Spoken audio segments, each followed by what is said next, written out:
এখন যারা বলতেছেন অন্তর্বর্তী সরকারের দায়িত্বে যদি ইউপি নির্বাচন দেওয়া হয় তাহলে দাঙ্গা বাজবে, মারামারি হবে, ঘরে ঘরে যুদ্ধ হবে। আচ্ছা, এই যে দেখেন নিউজটা কত সালের, 21 সালের 29শে নভেম্বর, তখন তো দলীয় সরকারের দায়িত্বে নির্বাচন হয়েছিল। তাইলে কেন মারামারি হয়েছিল ভাই? হ্যাঁ, কেন মারামারি হয়েছিল? যদি অন্তর্বর্তী সরকারের দায়িত্বে ইউপি নির্বাচন দেওয়া হয় এবং স্থানীয় সরকার নির্বাচন দেওয়া হয়, সবথেকে ভালো নির্বাচন হবে, মারামারিও কম হবে, দলীয় প্রভাবও কম খাটাতে পারবে।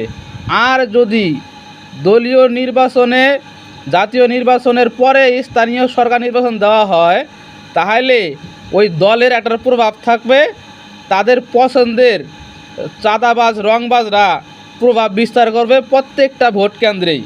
তাই আমরা চাই স্থানীয় সরকারের নির্বাচনটা ওই অন্তর্বর্তী সরকার দিয়ে যাক।